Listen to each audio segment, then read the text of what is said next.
ಮೂವಿಯ ಮೊದಲ ಸೀನ್ ಶುರುವಾಗುವುದು 1999ರ ಬ್ರೂಕ್ಲಿನ್ನ ಒಂದು ಅಪಾರ್ಟ್ಮೆಂಟ್ನಲ್ಲಿ. ಅಲ್ಲಿನ ಒಂದು ಮನೆಯಲ್ಲಿರುವ ರೋಸ್ ಎಂಬ ಹುಡುಗಿಯ ಬರ್ತ್ಡೇ ಇರುತ್ತೆ. ಅದಕ್ಕಾಗಿ ಹಲವಾರು ಜನ ಅಲ್ಲಿ ಸೇರಿರ್ತಾರೆ. ರೋಸ್ನ ತಂದೆ ಆಸ್ಕರ್, ತಾಯಿ ಅಲೀನಾ, ಹಾಗೆಯೇ ರೋಸ್ಗೆ ಒಬ್ಬರು ಅಜ್ಜಿ ಇರ್ತಾರೆ. ಆಸ್ಕರ್ಗೆ ರೋಸ್ ಎಂದರೆ ತುಂಬ ಪ್ರೀತಿ ಇರುತ್ತೆ. ಆದರೂ ರೋಸ್ ಬರ್ತ್ಡೇ ಪಾರ್ಟಿಯಲ್ಲಿ ತುಂಬ ಬೇಜಾರಿನಲ್ಲಿ ಇರ್ತಾಳೆ. ಅದಕ್ಕೂ ಕೂಡ ಒಂದು ಕಾರಣ ಇದೆ. ಸ್ನೇಹಿತರೆ, ರೋಸ್ನ ತಂದೆ ತಾಯಿ ಡಿವೋರ್ಸ್ ತೆಗೆದುಕೊಳ್ಳುತ್ತಿರುತ್ತಾರೆ. ಇವರಿಬ್ಬರು ಬೇರೆಯಾದರೆ ನಾನು ಯಾರ ಹತ್ತಿರ ಹೋಗಲಿ ಎನ್ನುವುದೇ ರೋಸ್ನ ಚಿಂತೆಯಾಗಿರುತ್ತೆ. ಈ ಸಮಯದಲ್ಲಿ ಅಜ್ಜಿಯನ್ನು ಕರೆದುಕೊಂಡು ಬಾ ಎಂದು ರೋಸ್ಗೆ ಹೇಳ್ತಾರೆ.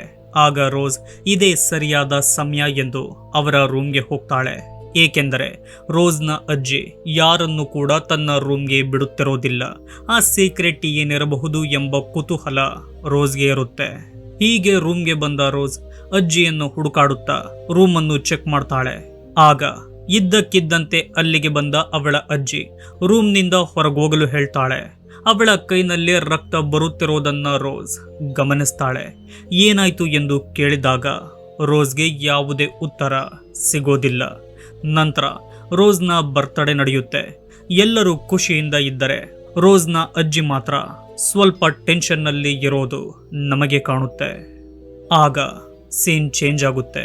ಈ ಸೀನ್ ಶುರುವಾಗೋದು ಹಲವಾರು ವರ್ಷಗಳ ನಂತರ. ಆಗ ನಮಗೆ ದೊಡ್ಡವಳಾಗಿ ಬೆಳೆದಿರುವ ರೋಸ್ ಕಾಣ್ತಾಳೆ. ಆಕೆ ಒಂದು ಮಲ್ಟಿ ನ್ಯಾಷನಲ್ ಕಂಪನಿಯಲ್ಲಿ ಸ್ಟಾಕ್ ಬ್ರೋಕರ್ ಆಗಿ ಕೆಲಸ ಮಾಡುತ್ತಿರುತ್ತಾಳೆ. ಅವಳು ಕಂಡಿದ್ದ ಕನಸೆಲ್ಲವೂ ನನಸಾಗಿರುತ್ತೆ. ಚೆನ್ನಾಗಿ ದುಡ್ಡನ್ನು ಕೂಡ ದುಡಿಯುತ್ತಿರುತ್ತಾಳೆ. ಅವಳಿಷ್ಟದ ಜೀವನವನ್ನ ನಡೆಸುತ್ತಿರುತ್ತಾಳೆ. ಅವಳ ತಂದೆ ತಾಯಿಗೆ ಡಿವೋರ್ಸ್ ಕೂಡ ಆಗಿರುತ್ತೆ. ರೋಸ್ ತಾಯಿಯ ಜೊತೆಗಿರದೆ ತಂದೆಯ ಜೊತೆಯೇ ಇರುತ್ತೇನೆ ಎಂದು ನಿರ್ಧಾರ ಮಾಡಿರ್ತಾಳೆ. ಸ್ನೇಹಿತರೆ, ರೋಸ್ನ ತಾಯಿ ಸತ್ತು ಹೋಗಿರ್ತಾರೆ.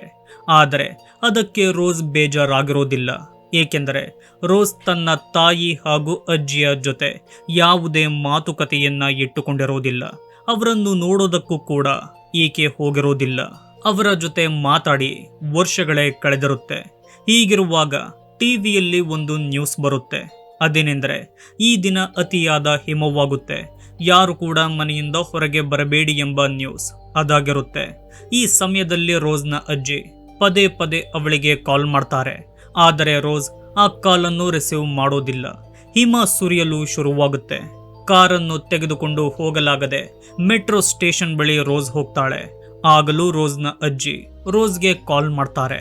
ಆಗ ಬೇಜಾರಿನಿಂದಲೇ ಅದನ್ನು ರಿಸೀವ್ ಮಾಡಿದಾಗ ಯಾರೋ ವ್ಯಕ್ತಿ ಮಾತಾಡ್ತಾನೆ. ಆತ ರೋಸ್ಗೆ ಹೀಗೆ ಹೇಳ್ತಾನೆ, ಅಪಾರ್ಟ್ಮೆಂಟ್ನಲ್ಲಿದ್ದ ನಿಮ್ಮ ಅಜ್ಜಿ ಸತ್ತು ಹೋಗಿದ್ದಾರೆ. ನಾನು ಅದೇ ಅಪಾರ್ಟ್ಮೆಂಟ್ನ ಸೆಕ್ಯೂರಿಟಿ ಗಾರ್ಡ್ ಆದ ಮಾರ್ಟಿ. ದಯವಿಟ್ಟು ನೀವು ನಿಮ್ಮ ಅಜ್ಜಿ ಅನಾಥ ಶವ ಆಗೋದನ್ನ ತಡೆದು ಇಲ್ಲಿಗೆ ಬರಬೇಕು, ಮಿಕ್ಕ ಕೆಲಸಗಳನ್ನ ಮಾಡಬೇಕು ಎಂದು ಕೇಳಿಕೊಳ್ತಾನೆ. ಆ ಮಾತನ್ನು ಕೇಳಿದ ರೋಸ್ಗೆ ತುಂಬ ಬೇಜಾರಾಗುತ್ತೆ. ಅಪಾರ್ಟ್ಮೆಂಟ್ಗೆ ಹೋಗಲು ನಿರ್ಧಾರ ಮಾಡ್ತಾಳೆ. ಹೋಗೋದಕ್ಕಿಂತ ಮುಂಚೆ ತನ್ನ ತಂದೆಗೆ ಕಾಲ್ ಮಾಡಿ ವಿಷಯ ತಿಳಿಸ್ತಾಳೆ. ಆಗ ಆಸ್ಕರ್ ಅವಳಿಗೆ ಒಂದು ಸಲಹೆ ಕೊಡ್ತಾನೆ. ನೀನು ಅಲ್ಲಿಗೆ ಹೋಗೋ ಅವಶ್ಯಕತೆ ಇಲ್ಲ, ನಾನೇ ಹೋಗಿ ಆಂಬ್ಯುಲೆನ್ಸ್ ಅನ್ನ ಕರೆಸ್ತೇನೆ, ನೀನು ಮನೆಗೆ ಹೋಗು ಎಂದು ಹೇಳ್ತಾನೆ. ಆದರೆ ಅವನ ಮಾತನ್ನು ಕೇಳದೆ ನಾನು ಹೋಗಿರುತ್ತೇನೆ, ನೀವು ಬನ್ನಿ ಎಂದು ಹೇಳಿ ಕಾಲ್ ಕಟ್ ಮಾಡ್ತಾಳೆ. ಅಪಾರ್ಟ್ಮೆಂಟ್ನ ಕಡೆ ನಡೆಯುತ್ತಾಳೆ.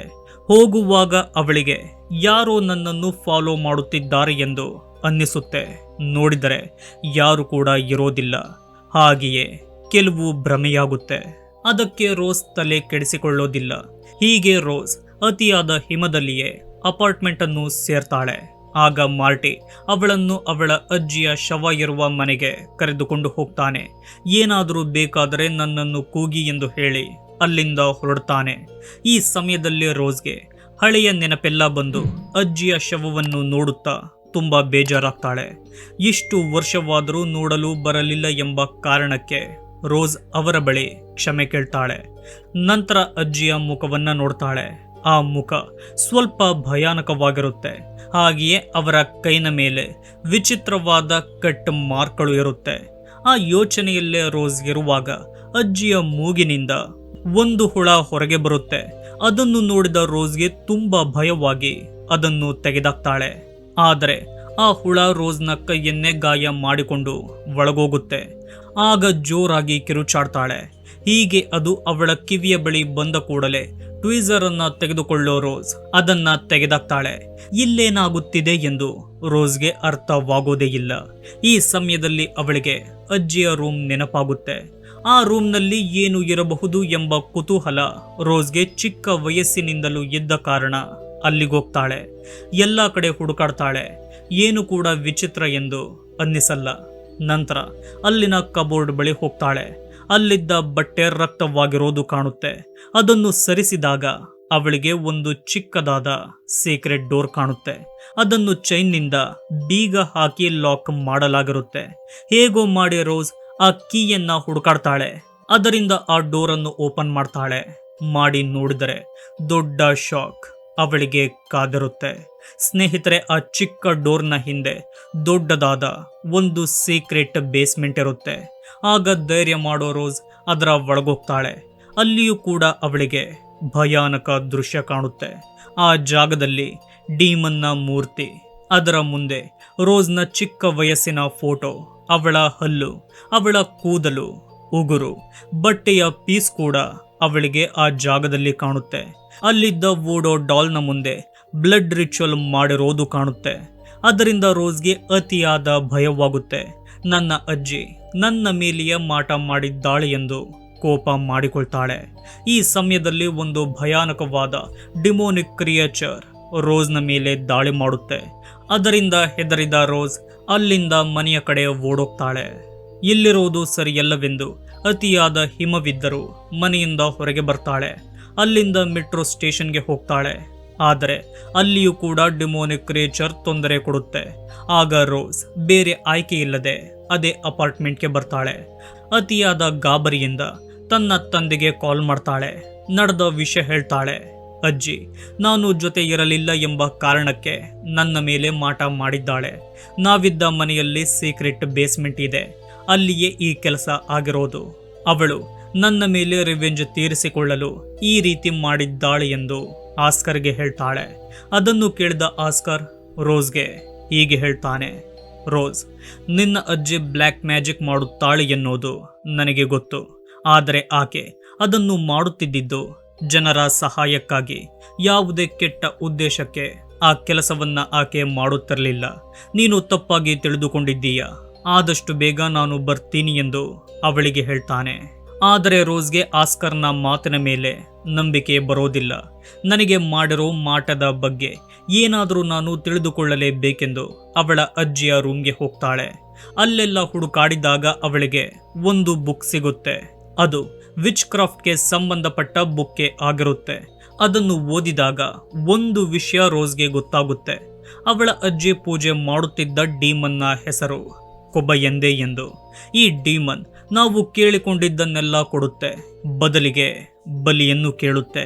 ಯಾರು ಈ ಡೀಮನ್ಗೆ ಬಲಿಯಾಗುತ್ತಾರೋ ಅವರ ದೇಹದಲ್ಲಿ ಒಂದು ಸಿಂಬಲ್ ಮೂಡುತ್ತೆ.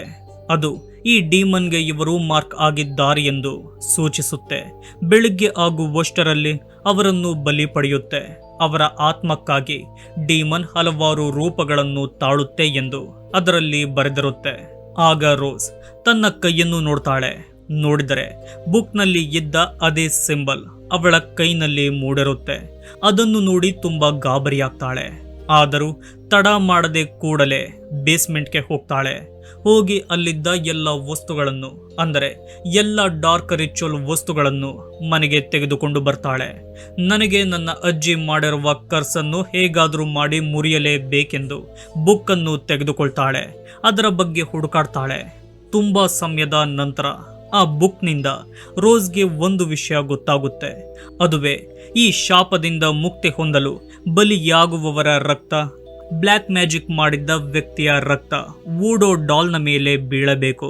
ಈ ರೀತಿ ಮಾಡಿದರೆ ಆ ಕರ್ಸ್ ಬ್ರೇಕ್ ಆಗುತ್ತೆ. ಕೊಬಯಂದೆ ಡೀಮನ್ ಪುನಃ ನರಕಕ್ಕೆ ಹೊರಟೋಗುತ್ತೆ ಎಂದು ಅದರಲ್ಲಿ ಬರೆದಿರುತ್ತೆ. ಆಗ ತಡ ಮಾಡದ ರೋಸ್ ಚಾಕುವನ್ನ ತಗೋತಾಳೆ. ತನ್ನ ಕೈಯನ್ನು ಕೊಯ್ದುಕೊಂಡು ಒಂದು ತೊಟ್ಟು ರಕ್ತವನ್ನ ಆ ಡಾಲ್ನ ಮೇಲೆ ಹಾಕ್ತಾಳೆ. ನಂತರ ಸತ್ತು ಹೋಗಿರುವ ಅವಳ ಅಜ್ಜಿಯ ರಕ್ತವನ್ನ ಹಾಕಲು ಮುಂದಾಗ್ತಾಳೆ. ಎಷ್ಟೇ ಪ್ರಯತ್ನ ಪಟ್ಟರೂ ಆ ದೇಹದಿಂದ ರಕ್ತ ಬರೋದೇ ಇಲ್ಲ. ಏಕೆಂದರೆ ಆಕೆ ಸತ್ತು ತುಂಬಾ ಸಮಯ ಆಗಿರೋದ್ರಿಂದ ರಕ್ತವೆಲ್ಲ ಹೆಪ್ಪುಗಟ್ಟಿರುತ್ತೆ. ಆಗ ಕೊಬಯಂದೆ ಡೀಮನ್ ಸತ್ತು ಹೋಗಿರುವ ರೋಸ್ನ ಅಮ್ಮನ ರೂಪದಲ್ಲಿ ಅಲ್ಲಿಗೆ ಬರುತ್ತೆ. ಬಂದ ಅದು ರೋಸ್ಗೆ ತುಂಬಾ ಟಾರ್ಚರ್ ಕೊಡುತ್ತೆ. ಇದರಿಂದ ರೋಸ್ ಜೋರಾಗಿ ಕಿರುಚಾಡ್ತಾಳೆ. ಈ ಸಮಯದಲ್ಲಿ ಯಾರೋ ಆ ಮನೆಯ ಡೋರನ್ನ ನಾಕ್ ಮಾಡ್ತಾರೆ. ಭಯದಲ್ಲಿಯೇ ಓಪನ್ ಮಾಡಿ ನೋಡಿದರೆ ಆ ಮನೆಯ ನೇಬರ್ ಆದ ಜೋ ಎಂಬ ವ್ಯಕ್ತಿಯಾಗಿರ್ತಾನೆ. ಒಂದೇ ಸಮನೆ ಬರುತ್ತಿರುವ ಶಬ್ದದಿಂದ ಆತನಿಗೆ ನಿದ್ದೆ ಬರುತ್ತಿರಲ್ಲ. ಅದಕ್ಕಾಗಿ ಆತ ಇಲ್ಲಿಗೆ ಬಂದಿರ್ತಾನೆ. ಆಗ ಜೋ ಕೋಪದಿಂದ ಹೀಗೆ ಹೇಳ್ತಾನೆ, ನಿನ್ನ ಅಜ್ಜಿ ನಿನ್ನನ್ನು ಎಷ್ಟು ಪ್ರೀತಿ ಮಾಡುತ್ತಿದ್ದರು ಎಂದು ನಿನಗೆ ಗೊತ್ತಾ? ಅವರನ್ನು ನೋಡಲು ನೀನು ಒಂದು ದಿನವೂ ಬರಲಿಲ್ಲ. ಆದರೆ ಈಗ ಬಂದು ಒಂದೇ ಸಮನೆ ಶಬ್ದ ಮಾಡುತ್ತಿದ್ದೀಯ. ದಯವಿಟ್ಟು ಶಬ್ದ ಮಾಡಬೇಡ ಎಂದು ಹೇಳಿ ಅಲ್ಲಿಂದ ಜೋ ತನ್ನ ಮನೆಗೆ ಹೋಗಲು ಮುಂದಾಗ್ತಾನೆ. ಅವನ ಮಾತನ್ನ ಕೇಳಿದ ರೋಸ್ಗೆ ಹಲವು ಪ್ರಶ್ನೆಗಳು ಅವಳ ತಲೆಯಲ್ಲಿ ಓಡಾಡುತ್ತೆ. ಅವಳಂದುಕೊಂಡಿದ್ದು ನನ್ನ ಅಜ್ಜಿ ನನ್ನನ್ನು ದ್ವೇಷ ಮಾಡುತ್ತಾಳೆ ಎಂದು ನಾನಂದುಕೊಂಡಿದ್ದೆ. ಆದರೆ ಜೋ ನಿನ್ನ ಅಜ್ಜಿ ನಿನ್ನನ್ನು ಪ್ರೀತಿ ಮಾಡುತ್ತಿದ್ದರು ಎಂದು ಹೇಳುತ್ತಿದ್ದಾನೆ. ಇದು ಹೇಗೆ ಸಾಧ್ಯ ಎಂದು ಅವನ ಜೊತೆ ಪುನಃ ಮಾತಾಡ್ತಾಳೆ. ನೀನು ಹೇಳಿದ್ದು ನಿಜಾನ ಎಂದು ಕೇಳ್ತಾಳೆ. ಆಗ ಜೋ, ಹೌದು, ನಿನ್ನ ಅಜ್ಜಿ ನಿನ್ನನ್ನು ತುಂಬಾ ಇಷ್ಟಪಡುತ್ತಿದ್ದರು. ನಿನಗಾಗಿ ಪ್ರತಿದಿನ ದೇವರ ಬಳಿ ಪ್ರಾರ್ಥನೆ ಮಾಡುತ್ತಿದ್ದರು.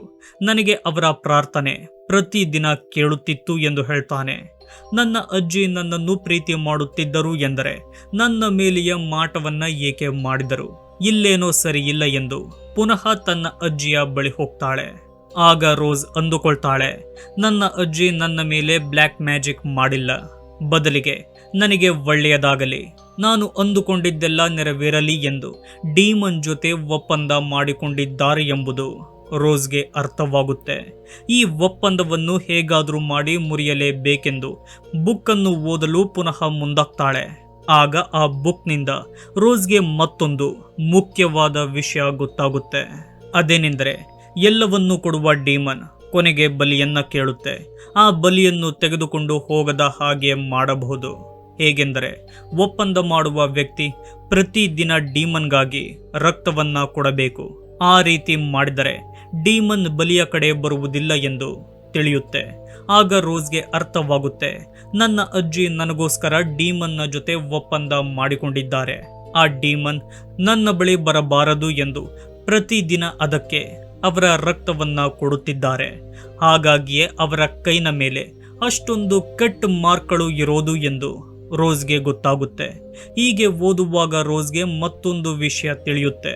ಅದುವೇ ಆ ಡೀಮನ್ನ ಬಂಧಿಸುವ ಮಾರ್ಗ. ಆ ಬುಕ್ನಲ್ಲಿ ಕೆಲವು ಮಂತ್ರಗಳು ಇರುತ್ತೆ.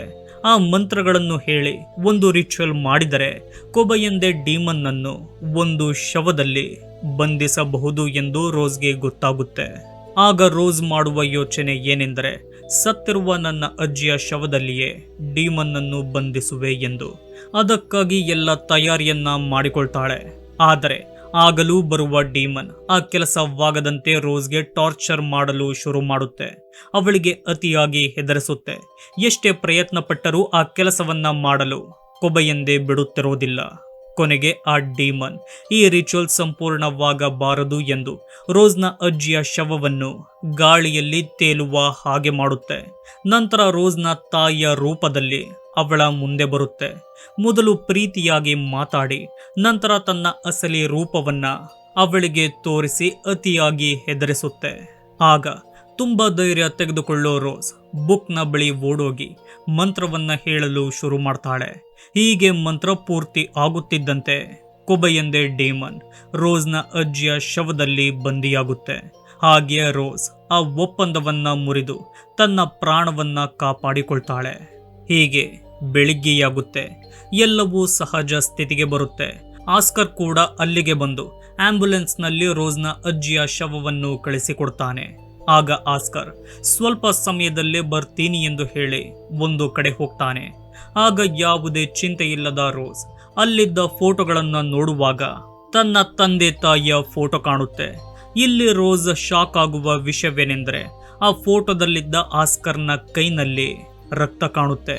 ಇದೇಗೆ ಸಾಧ್ಯ ಎಂದು ರೋಸ್ ಗಾಬರಿಯಿಂದಲೇ ತನ್ನ ಅಪ್ಪನನ್ನು ಕೂಗ್ತಾಳೆ. ಎಷ್ಟೇ ಕೂಗಿದರೂ ಆತ ಬರೋದಿಲ್ಲ. ಅದೇ ಗಾಬರಿಯಲ್ಲಿ ರೋಸ್ ಅವನನ್ನು ಹುಡುಕಿಕೊಂಡು ಹೋಗ್ತಾಳೆ. ಎಲ್ಲಿಯೂ ಆಸ್ಕರ್ ಕಾಣುವುದಿಲ್ಲ. ಆಗ ರೋಸ್ ಹೋಗುವುದೇ ಆ ಸೀಕ್ರೆಟ್ ಬೇಸ್ಮೆಂಟ್ಗೆ. ಹೋಗಿ ನೋಡಿದರೆ ಆ ವೂಡೋ ಡಾಲ್ನ ಮುಂದೆ ಆಸ್ಕರ್ ಕುಳಿತಿರ್ತಾನೆ. ಅದಕ್ಕೆ ರಕ್ತ ಹಾಕಲು ಮುಂದಾಗಿರ್ತಾನೆ. ಅದನ್ನು ನೋಡಿದ ರೋಸ್ಗೆ ದೊಡ್ಡ ಶಾಕ್ ಆಗುತ್ತೆ. ಇಲ್ಲೇನಾಗುತ್ತಿದೆ ಎಂದು ರೋಸ್ ಕೇಳಿದಾಗ ಆಸ್ಕರ್ ಒಂದು ಶಾಕಿಂಗ್ ಸತ್ಯವನ್ನ ಅವಳಿಗೆ ಹೇಳ್ತಾನೆ. ಸ್ನೇಹಿತರೆ, ರೋಸ್ ಆಸೆ ಪಟ್ಟಿದ್ದೆಲ್ಲ ಸಿಗಲಿ ಎಂದು ಡೀಮನ್ನ ಜೊತೆ ಡೀಲ್ ಮಾಡಿಕೊಂಡಿದ್ದು ರೋಸ್ನ ಅಜ್ಜಿಯಲ್ಲ, ಈ ಆಸ್ಕರ್ ಆಗಿರ್ತಾನೆ. ತನ್ನ ಮಗಳನ್ನು ಚೆನ್ನಾಗಿ ಸಾಕುವಷ್ಟು ಫೈನಾನ್ಷಿಯಲಿ ಆಸ್ಕರ್ ಸ್ಟೇಬಲ್ ಇರೋದಿಲ್ಲ. ಹಾಗಾಗಿ ಅವನು ಏನು ಮಾಡಬೇಕೆಂದು ಯೋಚನೆ ಮಾಡ್ತಿರ್ತಾನೆ. ರೋಸ್ನ ಅಜ್ಜಿ ಒಂದು ಡೀಮನ್ನನ್ನು ಪೂಜೆ ಮಾಡೋದು ಈ ಆಸ್ಕರ್ಗೆ ಗೊತ್ತಿರುತ್ತೆ. ಹಾಗೆಯೇ ಸ್ವಲ್ಪ ಮಟ್ಟಿಗೆ ಬ್ಲ್ಯಾಕ್ ಮ್ಯಾಜಿಕ್ ಅನ್ನು ಕೂಡ ನೋಡಿಕೊಂಡಿರ್ತಾನೆ. ಅವಳ ಅಜ್ಜಿ ಇಲ್ಲದ ಸಮಯದಲ್ಲೇ ಡೀಮನ್ನ ಜೊತೆ ಡೀಲ್ ಮಾಡಿಕೊಳ್ತಾನೆ. ಅದುವೇ ನನ್ನ ಮಗಳು ಯಾವಾಗಲೂ ಖುಷಿಯಾಗಿರಬೇಕು, ಅವಳು ಆಸೆ ಪಟ್ಟಿದ್ದೆಲ್ಲ ಸಿಗಬೇಕು ಎಂದು. ಆದರೆ ಅವನಿಗೆ ಗೊತ್ತಿರೋದಿಲ್ಲ, ಈ ಡೀಮನ್ ಅವರು ಕೇಳಿದ್ದನ್ನು ಕೊಟ್ಟು ನಂತರ ಅವರನ್ನೇ ಬಲಿ ಪಡೆಯುತ್ತೆ ಎಂದು. ಆಸ್ಕರ್ ಮಾಡಿರುವ ಒಪ್ಪಂದದ ಬಗ್ಗೆ ರೋಸ್ನ ಅಜ್ಜಿಗೆ ಗೊತ್ತಾಗುತ್ತೆ. ಡೀಮನ್ ವರ ಕೊಟ್ಟು ನಂತರ ಬಲಿ ಪಡೆಯುವ ವಿಷಯವನ್ನ ಅವನಿಗೆ ಹೇಳ್ತಾರೆ. ಅದನ್ನು ಕೇಳಿ ಆಸ್ಕರ್ ತುಂಬಾ ಗಾಬರಿಯಾಗ್ತಾನೆ. ಆಗ ರೋಸ್ನ ಅಜ್ಜಿ ಡೀಮನ್ ಬಲಿಯ ಬಳಿ ಬರದ ಹಾಗೆ ನೋಡಿಕೊಳ್ತಾಳೆ. ಅದುವೇ ಪ್ರತಿದಿನ ಅದಕ್ಕೆ ರಕ್ತ ಹಾಕುವುದು. ಈ ರೀತಿ ಮಾಡಿ ರೋಸ್ನನ್ನು ಕಾಪಾಡಿಕೊಂಡಿರ್ತಾಳೆ. ಈಗ ರೋಸ್ನ ಅಜ್ಜಿ ಸತ್ತಿದ್ದಾರೆ, ಅವರ ಕೆಲಸವನ್ನು ನಾನೇ ಮಾಡುವೆ ಎಂದು ಆಸ್ಕರ್ ತನ್ನ ರಕ್ತವನ್ನ ಹಾಕಲು ಮುಂದಾಗ್ತಾನೆ. ಆದರೆ ಅವನಿಗೆ ಗೊತ್ತಿರೋದಿಲ್ಲ ರೋಸ್ ಆ ಡೀಮನ್ನನ್ನು ಬಂಧಿಸಿದ್ದಾಳೆ ಎಂದು. ಅದನ್ನು ತಿಳಿಯದೆ ಆತುರಪಟ್ಟು ರಕ್ತವನ್ನು ಆ ವೂಡೋ ಡಾಲ್ನ ಮೇಲೆ ಹಾಕಿಬಿಡ್ತಾನೆ. ಈ ರೀತಿ ಮಾಡಿದ ಕೂಡಲೇ ಬಂದಿಯಾಗಿದ್ದ ಕೊಬೆಯೆಂದೆ ಪುನಃ ಸ್ವತಂತ್ರವಾಗುತ್ತೆ. ಅವನನ್ನೇ ಪೊಸೆಸ್ ಮಾಡುತ್ತೆ. ನಂತರ ರೋಸ್ನನ್ನು ಕೊಲ್ಲಲು ಬರುತ್ತೆ. ಅವರ ನಡುವೆ ದೊಡ್ಡ ಜಗಳವಾಗುತ್ತೆ. ಆಗ ವಿಧಿಯಿಲ್ಲದೆ ರೋಸ್ ತನ್ನ ತಂದೆಯ ಸಾವಿಗೆ ಕಾರಣವಾಗ್ತಾಳೆ. ಹಾಗೆಯೇ ಎರಡನೇ ಬಾರಿ ಕೊಬೆಯೆಂದೆ ಡೀಮನ್ನಿಂದ ಪಾರಾಗ್ತಾಳೆ. ಆಗ ಸೀನ್ ಚೇಂಜ್ ಆಗಿ ಕೆಲವು ದಿನಗಳ ನಂತರ ಶುರುವಾಗುತ್ತೆ. ತನ್ನ ಸ್ವಭಾವವನ್ನೇ ರೋಸ್ ಬದಲಾಯಿಸಿಕೊಂಡಿರೋದು ನಮಗೆ ಕಾಣುತ್ತೆ. ಸ್ನೇಹಿತರೆ, ಆ ಘಟನೆ ಆಗೋದಕ್ಕಿಂತ ಮುಂಚೆ ರೋಸ್ ಸಹಾಯ ಮಾಡೋ ಗುಣವನ್ನ ಹೊಂದಿರೋದಿಲ್ಲ. ಆದರೆ ಈಗ ಆಕೆ ಬದಲಾಗಿರ್ತಾಳೆ. ಕುಟುಂಬವೆಂದರೆ ಇಷ್ಟಪಡದ ರೋಸ್ ಈಗ ತನ್ನ ಕುಟುಂಬದ ಫೋಟೋವನ್ನೇ ಇಟ್ಟುಕೊಂಡಿರ್ತಾಳೆ. ಹೀಗಿರುವಾಗ ರೋಸ್ ಅತಿಯಾಗಿ ಕೆಮ್ಮಲು ಶುರು ಮಾಡ್ತಾಳೆ. ನೋಡುತ್ತಿದ್ದಂತೆ ಅವಳ ಬಾಯಿಯಿಂದ ಕೊಬೆಯೆಂದೆ ಡೀಮನ್ನ ಕೈ ಬರುತ್ತೆ. ಅಲ್ಲಿಗೆ ರೊಸಾರಿಯೋ ಮೂವಿಯನ್ನ ಎಂಡ್ ಮಾಡಲಾಗಿದೆ. ಸ್ನೇಹಿತರೆ, ರೋಸ್ ಡೀಮನ್ನ ತೊಂದರೆಯಿಂದ ಪೂರ್ತಿಯಾಗಿ ಮುಕ್ತಿ ಹೊಂದಿದ್ದರು. ಪುನಃ ಈ ತೊಂದರೆ ಬಂದಿದೆ ಎಂದರೆ ನನಗನ್ನಿಸುವ ಪ್ರಕಾರ ಈ ಮೂವಿಯ ಸೆಕೆಂಡ್ ಪಾರ್ಟ್ ಬರಬಹುದು. ಸ್ನೇಹಿತರೆ, ಈ ವಿಡಿಯೋ ನಿಮಗೆ ಇಷ್ಟವಾಗಿದೆ ಎಂದುಕೊಳ್ತೀನಿ. ಇಷ್ಟವಾಗಿದ್ದರೆ ಈ ವಿಡಿಯೋಗೆ ಲೈಕ್, ಶೇರ್, ಕಮೆಂಟ್ ಮಾಡಿ. ಇದೇ ರೀತಿಯ ವಿಡಿಯೋಗಳಿಗಾಗಿ ನಮ್ಮ ಚಾನಲ್ ಅನ್ನು ಸಬ್ಸ್ಕ್ರೈಬ್ ಮಾಡಿಕೊಳ್ಳಿ. ವಿಡಿಯೋ ನೋಡಿದ್ದಕ್ಕೆ ಧನ್ಯವಾದಗಳು.